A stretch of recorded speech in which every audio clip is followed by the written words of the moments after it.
د مینا ټي وي چینل درنو لیدونکو سلام ستړي مشئ وخت مو په خیر د دې سات خبري ټولګي ته ښه راغلاست. ستانکزی وایي د اسلامي امارات مجاهدینو په یوازې ځان نړۍ ته ماتې ورکړه. د بهرنیو چارو وزارت سیاسي مرستیال شیر محمد عباس ستانکزي د کمانډو ځواکونو فراغت غونډه کې وایي چې هیڅکله یو ملت ټولې نړۍ ته په یوازې ځان ماتې نه ده ورکړې، خو دغه کار د اسلامي امارات مجاهدینو وکړ. نوموړي زیاته کړې چې په دې سره نه یوازې د افغانانو بلکې د نور اسلامي نړۍ د بېوزله مسلمانانو سترګې هم ستاسې پر لور دي او په پوره اخلاص باید د هیواد او خپل ولس د سر او مال ساتنه وکړي.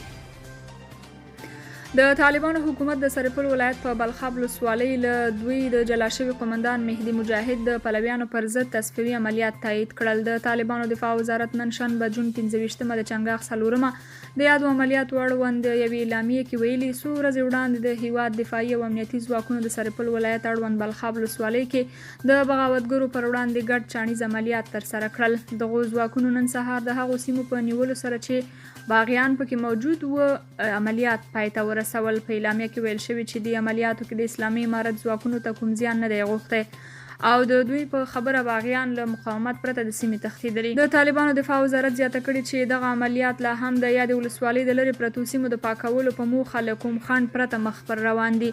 له طالبانو جلا شوی هزاره توکمه قومندان مهدي مجاهد تر دا مهاله د هغه پر ضد د یادو عملیاتو په اړه څه نه دي ویلي، خو هغه ته نږدې سرچینو ځینو رسنیو ته پر بلخاب ولسوالۍ د طالبانو برید تایید کړی دی. په تیرو 3 میاشتو کې د اوسپنې پټلیو له لارې 1 میلیون ټنه صادرات ترسره شوي دي. د راپورونو له مخې په تیرو 3 میاشتو کې هیواد ته د اوسپنې پټلیو له لارې شاوخوا 960 ټنه توکي وارد شوي دي او دغه راز شاوخوا 42 ټنه توکي له هیواده صادر شوي دي. د اوسپنې پټلۍ ادارې ویلي چې په دې موده کې ټول ټال 1 میلیون ټنه انتقالات د اوسپنې پټلۍ له لارې ترسره شوي چې واردات او صادرات دواړه پکې شامل دي. دا لیږد رالېږد د حیرتان نقني او تورغونډۍ اوسپنې پټلیو پر مټ ترسره شوی دی. روسیه وايي ترهګر هڅه کوي د افغانستان وضعیت د ځان په ګټه وکاروي. روسیه وايي په سیمه کې د ګواښونو د ختمولو لپاره لا ډېرې همغږۍ ته اړتیا ده. د روسیې د دفاع وزیر سرګي شویګو په مسکو کې د مرکزي اسیا د هیوادونو په یوه امنیتي غونډه کې د خبرو پر مهال ویلي چې په سیمه کې د نشهیي توکو د قاچاق، ترهګرو او ځینو نورو منفي اقداماتو په اړه اندېښنې ډېرې شوي. هغه ویلي چې په پولو کې د وسلوالو او ترهګرو ډلو فعالیتونه هم ډېر شوي او هڅه کوي چې د افغانستان له وضعیته د ځان په ګټه کار واخلي. هغه ټینګار کړی چې د سیمې د هیوادونو ترمنځ باید همغږي ډېره شي او په امنیتي برخو کې د همکارۍ پراخه شي. د روسیې د دفاع وزیر ویلي چې په پوره همغږۍ باید د نشهیي توکو د قاچاق د مخنیوي لپاره هم اقدامات ترسره شي.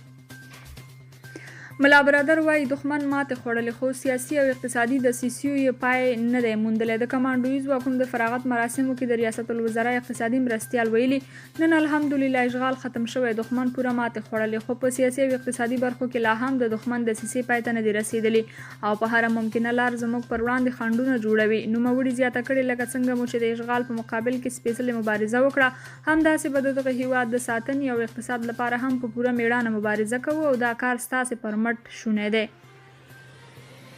طالبان وايي حجاب لرونکي ښځې موټر چلولی شي خو نوي جوازونه نه ورکوو. په هرات کې ښځینه موټر چلوونکو ته د لایسنس یا ډریورۍ قانوني جواز د نه ورکولو له ریپورټونو وروسته داسې ښکاري چې طالبان نور په افغانستان کې ښځو ته د موټروانۍ نوي سندونه نه ورکوي، خو وايي هغه ښځې چې پخوا یې دا سندونه اخیستي د شرعي حجاب په مراعاتولو سره موټر چلولی شي. نږدې 1 میاشت مخکې په هرات کې د موټر چلونې لایسنس اخیستونکو ښځو ته سپارښتنه شوې وه چې تر امر ثاني دې صبر وکړي، خو ځایي طالب چارواکو دا خبرونه ناسم بللي.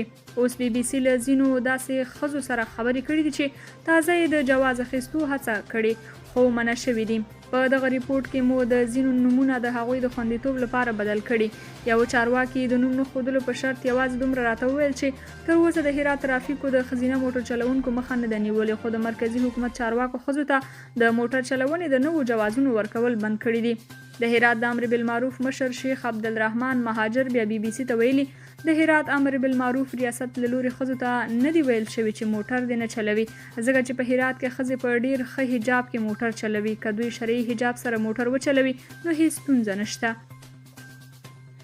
هند وايي افغانستان ته د 3000 ټنه غنمو لیږد پیل کړ. د هند د بهرنیو چارو وزارت په خپرې شوې اعلامیه کې راغلي چې په تازه اقدام کې افغانستان ته د 3000 ټنه غنمو لیږد پیل کړی دی او په خبره دوی بشردوستانه مرستو ته ژمن دي.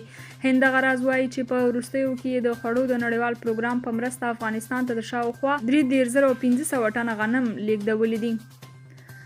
اسدالله هارون په ګوانتنامو زندان کې تر 15 کلن بند تیرولو وروسته نن کابل کې له خپلې کورنۍ او دوستانو سره یو ځای شو. هغه روانه اونۍ د امریکا متحده ایالاتو لخوا له ګوانتنامو زندان څخه آزاد شو او نن شنبه له قطر څخه کابل ته ورسید. د نوموړي د هرکلي لپاره د طالبانو د بهرنیو چارو وزارت سرپرست امیر خان متقي او یو شمېر طالب چارواکي او د هغه دوستان د کابل نړیوال هوایي ډګر ته ورغلي وه. 40 کلن اسدالله هارون ګل چې د 2000 کال له جون څخه د یو اسلام پاله ملیشه قومندان او د القاعده د قاصد په توګه په ګوانتنامو کې بندي و. په لومړیو کې خطرناک شکمن ترهګر ګڼل کېده، خو دغه کورنۍ ویلي چې پر نوموړي دغه تورونه غلط ثابت شوي دي او وایي چې هارون له القاعده شبکې سره اړیکې نه لرلې. یونیسف وايي زلزله ځپلو سیمو ته مو مرستندویه توکي رسولي. یونیسف وايي چې زلزله ځپلو سیمو ته د اوبو د صحي ساتلو توکي لیږلي دي. یونیسف یا د ماشومانو د ملاتړ صندوق په تازه څرګندونو کې ویلي چې د زلزلې وروسته په زلزله ځپلو سیمو کې د غیر صحي اوبو او له دې امله د پیښیدونکو ناروغیو د موجودیت ویره شته ده. نو له همدې امله دوی دغه سیمو ته د اوبو د پاکولو او پاک ساتلو وسایل او درمل لیږلي دي. د دې ترڅنګ د کډوالو نړیواله اداره وایي چې په پکتیکا او خوست کې زلزله ځپلو ته د کور د لومړنیو توکو او خیمو ویشنه پیل کړې ده. د دغه ادارې په خبره دمګړۍ 1500 کورنیو ته د خیمو ویشنه پیل کړې ده او 12 لارې نور مرستندوی توکي دغو سیمو ته پر لار دي.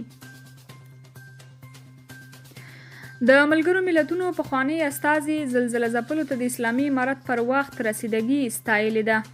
په افغانستان کې د ملګرو ملتونو پخوانی استازي په خپلو تازه څرګندونو کې پکتیکا او خوست کې د وروستۍ زلزلې له امله اغېزمنو شوو افغانانو ته د اسلامي امارت پر وخت رسیدګي ستایلې ده. ټوبي لینزر ویلي دي چې اسلامي امارت د خوراکي توکو، درملو، امبولانسونو او نورو مرستو په رسولو کې د تیر حکومت په پرتله چټک اقدامات او هڅې کړي دي. د یادونې ده چې څو شپې وړاندې نیمه شپه شاوخوا 3 بجې خوست او ورڅیرمه ولایتونه د ریختر په کچه د 6.1 درجې زورورې زلزلې ولړزول چې له امله یې تر 1500 ډیر کسان مړه شوي او تر 2500 ډیر نور بیا ټپیان شوي دي. درنو کتونکو او اوریدونکو د دې ساعت خبري ټولګه تر همدې ځایه وه. تر بیا بلې ټولګې چې ستاسو په خدمت کې حاضرېږم، تر هغې خوشحاله شئ، بې ولرئ د خدای پامان.